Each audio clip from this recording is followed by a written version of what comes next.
യാക്കോബിനെയും യോഹന്നാനെയും കർത്താവ് വിളിക്കുന്നതാണ്. അവിടെ പറഞ്ഞിരിക്കുന്ന വാക്യം ഒന്ന് ശ്രദ്ധിക്കണമേ. ഒന്നുകൂടി വായിക്കാമോ? കം ഫോളോ മീ, നിങ്ങൾ എൻ്റെ പിന്നാലെ വരുവിൻ. ശരി, ഈ ഒരു വാക്യത്തിൽ നിൽക്കാനാണ് ഞാൻ ആഗ്രഹിക്കുന്ന അല്പമായൊരു ചിന്ത. ഇവിടെ കർത്താവായ യേശു അവരോട് പറയുന്ന ഒരു വാക്യമാണ്, നിങ്ങൾ എന്നെ അനുഗമിക്കുക, എൻ്റെ പിന്നാലെ വരുവിൻ, ഞാൻ നിങ്ങളെ മനുഷ്യരെ പിടിക്കുന്നവരാക്കാം. ബൈബിൾ പരിശോധിച്ചാൽ ക്രിസ്ത്യാനി എന്ന പദം ബൈബിളിൽ 3 പ്രാവശ്യം രേഖപ്പെടുത്തിയിട്ടുണ്ട്. ആർക്കെങ്കിലും പറയാമോ? 3 പ്രാവശ്യമാണ് ക്രിസ്ത്യാനി എന്ന പദം രേഖപ്പെടുത്തിയിരിക്കുന്നത്. എവിടെ വെച്ച സന്ദർഭം പറയാമോ? അന്ത്യോക്യയിൽ വെച്ച് ക്രിസ്ത്യാനികൾ എന്ന് വിളിച്ചു. 1. 2, പത്രോസിന്റെ ക്രിസ്ത്യാനിയായിട്ട് കഷ്ടം സഹിക്കേണ്ടി വന്നാൽ 2. പിന്നെ 3ാമത് പത്രോസ് പറയുന്നത്, ക്രിസ്ത്യാനി ആക്കാൻ നീ എന്നെ അല്പം കൂടി ക്രിസ്ത്യാനിയാക്കാൻ ശ്രമിക്കുന്നു എന്ന് അപ്പസ്തോല പ്രവൃത്തികളിൽ പത്രോസിനോട് ചോദിക്കുന്നുണ്ട്. 3 പ്രാവശ്യം പറഞ്ഞിട്ടുള്ള ക്രിസ്ത്യാനി എന്ന പദം. എന്നാൽ വിശ്വാസി എന്ന പദം 14 പ്രാവശ്യം പറഞ്ഞു. യേശുവിനെ അനുഗമിക്കുന്നവർ എന്ന പദം 100 പ്രാവശ്യം പറഞ്ഞു. എന്നാൽ ശിഷ്യന്മാർ എന്ന പദം 300-ലധികം പ്രാവശ്യം പറഞ്ഞു. കേട്ടോ, ഒരു കണക്കാണ് ഞാൻ പറഞ്ഞത്. ക്രിസ്ത്യാനി എന്ന പദം 3 പ്രാവശ്യം.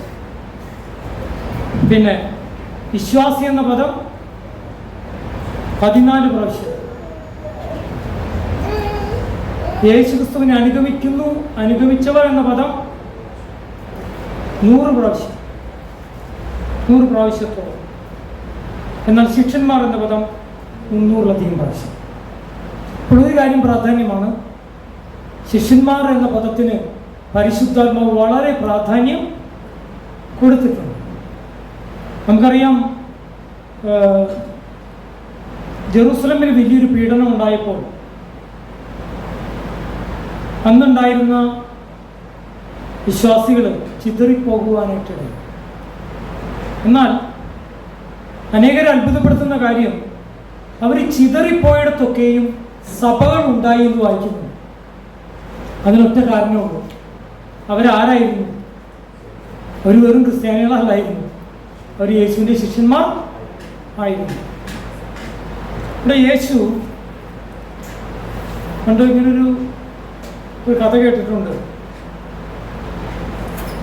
സ്വർഗാരോഹണം ചെയ്ത് യേശു സ്വർഗത്തിൽ ചെന്നപ്പോൾ യേശുവിനോട് ചിലർ ചോദിച്ചു, ഇനി ചെയ്യാനുള്ള പ്രവൃത്തികൾ ആര് ചെയ്യും എന്ന് ചോദിച്ചു. അതിനെന്താ ചെയ്തേക്കണേ? യേശു പറഞ്ഞു, ഞാൻ ഒരു രാത്രി മുഴുവൻ എൻ്റെ പിതാവിനോട് പ്രാർത്ഥിച്ച് 12 പേരെ തിരഞ്ഞെടുത്തു, അവരെ പരിശീലിപ്പിച്ചു, അവരോട് പറഞ്ഞേൽപ്പിച്ചിട്ടുണ്ട്. അപ്പം അവരെ ചെയ്തില്ലെങ്കിലോ? യേശു പറഞ്ഞു, എന്നാൽ പിന്നെ എനിക്ക് അറിഞ്ഞുകൂടാന്ന് പറഞ്ഞു. ഒരു കഥയാണ്. 12 അപ്പസ്തോലന്മാരെ യേശു ശിഷ്യന്മാരെ വാർത്തെടുക്കുകയായിരുന്നു. യേശു ചിലരെ വിളിച്ചപ്പോൾ അവർ ചോദിച്ചു, അവിടുന്ന് എവിടെയാണ് താമസിക്കുന്നതെന്ന് ചോദിച്ചു. അപ്പോൾ യേശുവിന് മറുപടി പറഞ്ഞു. എന്താ പറഞ്ഞ മറുപടി? വന്ന് കാണണം. യേശുവിൻ്റെ പ്രത്യേകത ഒന്ന്, യേശു 3 വർഷക്കാലം അവരെ പരിശീലിപ്പിച്ചു, പ്രാർത്ഥിക്കാൻ പഠിപ്പിച്ചു, അനേക കാര്യങ്ങൾ ഷെയർ ചെയ്തു. യേശുവിൻ്റെ കൂടെയായിരുന്നു അവർ. യേശു അവരെ പരിശീലിപ്പിച്ചെടുത്തു. യേശുവിൽ നിന്നും അവർ കുറെ പഠിച്ചു എന്നുള്ള സത്യം.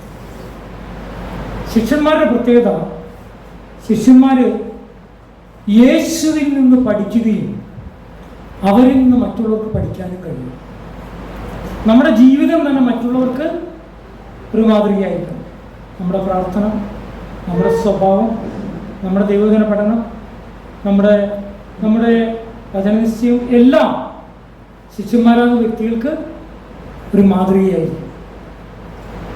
ഇവിടെ ഈ കർത്താവ് പറഞ്ഞ വാക്യത്തിൽ 3 കാര്യം അടങ്ങുന്നുണ്ട്. നിങ്ങൾ എന്നെ എന്ത് ചെയ്യണം?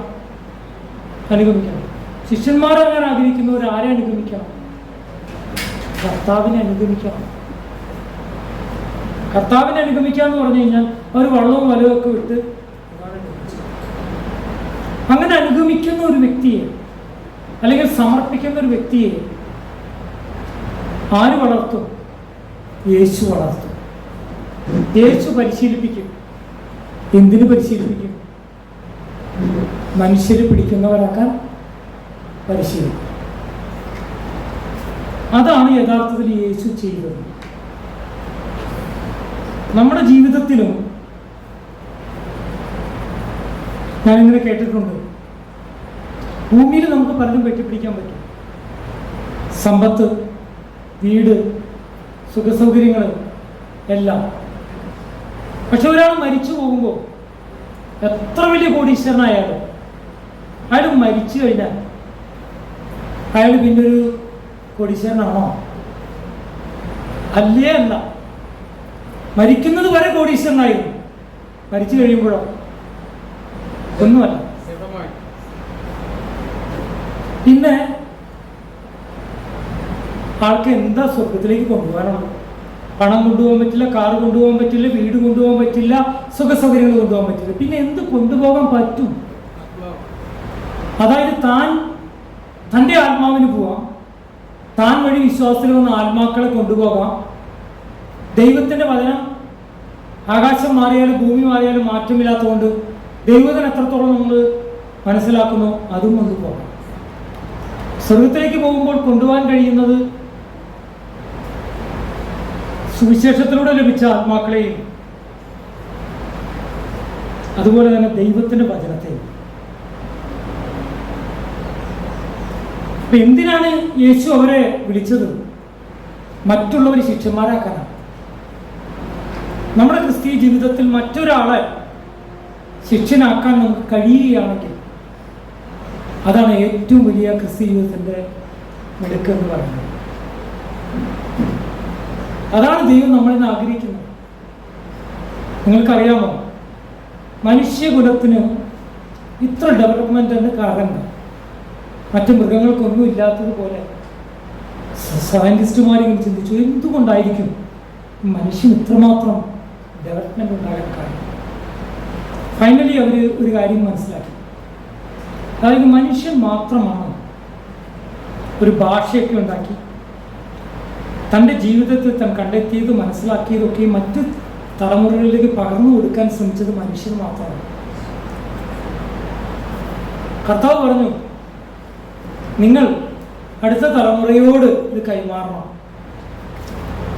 നിങ്ങളുടെ വിശ്വാസം മറ്റുള്ളവരിലേക്ക് പകരപ്പെടാനിടയാകണം.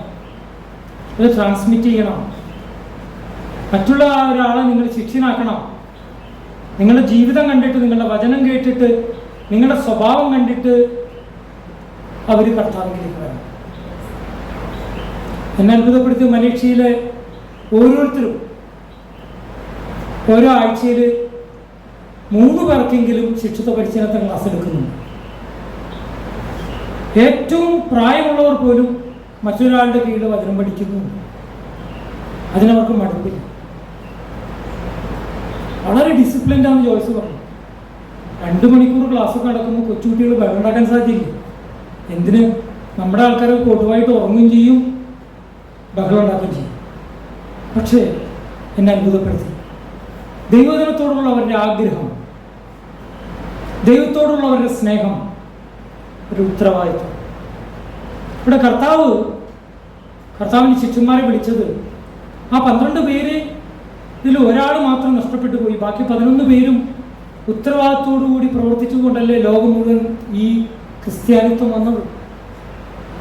അല്ല എങ്കിലോ വരില്ലായിരുന്നു. നമ്മളെ കർത്താവ് വിളിച്ചിരിക്കുന്നത് മറ്റൊരാളെ കർത്താവിലേക്ക് കൊണ്ടുവരാണ്, കൊണ്ടുവന്ന ആളെ ക്രിസ്തുവിൽ തികയ്ക്കാണ്. അതിനായിട്ട് നമുക്കൊരു കമ്മിറ്റ്മെന്റ് വേണം. അതിന് നമ്മൾ ആദ്യം ചെയ്യേണ്ടത് എന്താ? നാം നമ്മെ തന്നെ ഒരുക്കണം. നാം ഒരുങ്ങാതിരുന്നാൽ ഒരിക്കലും മറ്റൊരാളെ ഒരുക്കാൻ കഴിയില്ല. എങ്ങനെ ഒരുക്കാൻ കഴിയും? പ്രാർത്ഥനയിലൂടെ, ദൈവവചന പഠനത്തിലൂടെ ഉത്തരവാദിത്വം നിറവേറ്റുന്നതിലൂടെ. അതിനൊരു തീരുമാനമെടുക്കാൻ കഴിയുമെങ്കിൽ നാം യഥാർത്ഥത്തിൽ കർത്താവിനെ അനുഭവിക്കുന്നവർ. അതിനൊരാഗ്രഹമുണ്ടെങ്കിൽ അനേകർ കർത്താവിലേക്ക് കടന്നു വരും. നമ്മുടെ ജീവിതം കണ്ട് മറ്റുള്ളവർ വിശ്വാസത്തിലേക്ക് വരും. നാം മറ്റുള്ളവർക്ക് ആശ്വാസമോ സമാധാനമോ നാം പ്രാർത്ഥിക്കുമ്പോൾ സൗഖ്യങ്ങൾ നടക്കും. നമുക്ക് എന്ത് ചെയ്യാൻ കഴിയും? ഈ മലേഷ്യയിലേക്ക് ഞങ്ങൾ കൊണ്ടുപോയതിന് പിന്നിൽ അവർക്കൊരു ഉദ്ദേശമുണ്ട്, ദൈവത്തിൻ്റെ ഉദ്ദേശമുണ്ട്.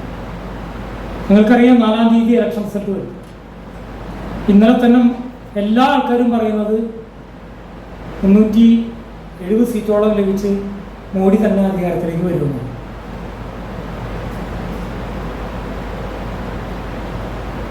ഹിന്ദു രാഷ്ട്രമാകുമോ? നമ്മുടെ സ്വാതന്ത്ര്യം നഷ്ടപ്പെടുമോ? എന്തൊക്കെ സംഭവിക്കുമോ? ഒന്നും അറിഞ്ഞുകൂടാ. ഈ നാളുകളിൽ വേണ്ടത് അടിയുറച്ച, ഡീപ്പ് റൂട്ടഡായി വേരുള്ള വിശ്വാസികൾ. അതിന് നാം ശിക്ഷരാകണം, മറ്റുള്ളവരെ ശിക്ഷത്വത്തിലേക്ക് വഴിനടത്തണം. നാം കർത്താവിനെ അനുഗമിക്കാൻ തയ്യാറായാൽ, സാക്രിഫിഷ്യലായിട്ട് അനുഗമിക്കാൻ തയ്യാറായാൽ, ദൈവം നിശ്ചയമായിട്ടും ഐ വിൽ മേക്ക് യു എന്നാ പറയുന്നത്. ഞാൻ നിങ്ങൾ എൻ്റെ പിന്നാലെ വന്നാൽ, എന്താ വാക്ക് പറഞ്ഞത്? നിങ്ങൾ എൻ്റെ പിന്നാലെ വരുവിൻ. കണ്ടോ, കർത്താവ് ചെയ്തോളൂ. കർത്താവിൻ്റെ പിന്നാലെ വരുവാൻ നാം തയ്യാറായാൽ കർത്താവ് നമ്മെ മനുഷ്യരെ പിടിക്കുന്നവരാണ്. ആത്മീയമായിട്ട് അവരെ നേടുന്ന ഇരുട്ടിൽ നിന്ന് അന്ധകാരത്തിൽ നിന്ന് അത്ഭുത പ്രകാശത്തിലേക്ക് കൊണ്ടുവന്ന് അവർ കർത്താവിൻ്റെ മക്കളാക്കി രൂപാന്തരപ്പെടുത്താനുള്ള കഴിവും പ്രാപ്തിയും കർത്താവ് നമ്മെ പഠിപ്പിക്കും, പരിശീലിപ്പിക്കും എന്നതിൻ്റെ അർത്ഥം. അതിനായിട്ടുള്ള ആഹ്വാനമായിരുന്നു പോൾ മീറ്റിംഗ്. അവരിൽ നിന്ന് ഞങ്ങൾക്ക് പഠിക്കാൻ കഴിഞ്ഞു, വചനത്തോടുള്ള പ്രതിബദ്ധത പഠിക്കാൻ കഴിഞ്ഞു. നമുക്ക് ഓരോരുത്തർക്കും അങ്ങനെയാകാൻ ഒരു തീരുമാനമെടുക്കാം. ആ തീരുമാനത്തിന് മേൽ സ്വർഗത്തിലെ ദൈവം പ്രവർത്തിക്കാം. അതിനെന്ത് വേണം? അതിന് കുറച്ച് വില കൊടുക്കേണ്ടതുണ്ട്.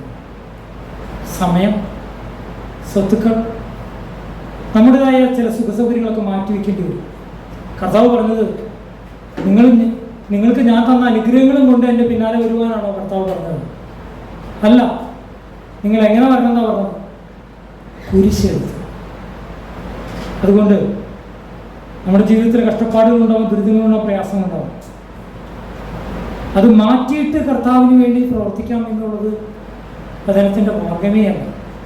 നാം അനുഭവിക്കുന്ന കഷ്ടപ്പാടുകളോട്, പ്രയാസങ്ങളോടുകൂടെ, പ്രതിസന്ധികളോടുകൂടെ നാം കർത്താവിനെ അനുഗമിക്കാൻ തയ്യാറായാൽ കർത്താവ് നമ്മെ അനേകരെ തീരുമാനിച്ചെടുക്കുവാൻ സഹായിക്കും. അതിനായിട്ടൊരു കമ്മിറ്റ്മെൻറ്റിനായിട്ട് നമ്മെ തന്നെ താഴ്ത്തിയിരിപ്പിക്കാം. സ്വർഗസ്വനായ പിതാവേ, കർത്താവെ, അങ്ങ് പത്രോസിനെയും അന്ത്രയോസിനെയും അങ്ങ് യാക്കോബിനെയും യോഹന്നാനെയും തിരഞ്ഞെടുത്തപ്പോൾ നിങ്ങൾ എന്നെ അനുഗമിക്കുകയും ഞാൻ നിങ്ങളെ മനുഷ്യരെ പിടിക്കുന്നവരാക്കും എന്ന് പറഞ്ഞ വാക്കുകൾക്കായി സ്തോത്രം.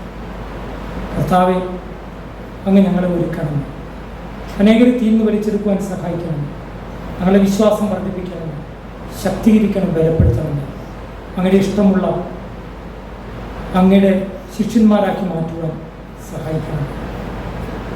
യാക്കോബിനെയും യോഹന്നാനെയും കണ്ടിട്ട് അവർ സാധാരണക്കാരായ മനുഷ്യർ, പക്ഷേ അവരുടെ പ്രത്യേകത യേശുവിനോട് കൂടി ഉണ്ടായിരുന്നവരാണ് എന്ന് പറഞ്ഞതുപോലെ അങ്ങിൽ നിന്ന് പഠിക്കുവാൻ, അങ്ങിൽ നിന്ന് ആർജിക്കുവാൻ, അങ്ങയുടെ ലക്ഷ്യം നിറവേറ്റുവാൻ ഞങ്ങളെ സഹായിക്കണം. അനുഗ്രഹിച്ചതിനായി നന്ദി. യേശു കർത്താവിൻ്റെ തുല്യമായ നാമത്തിൽ ആമേൻ.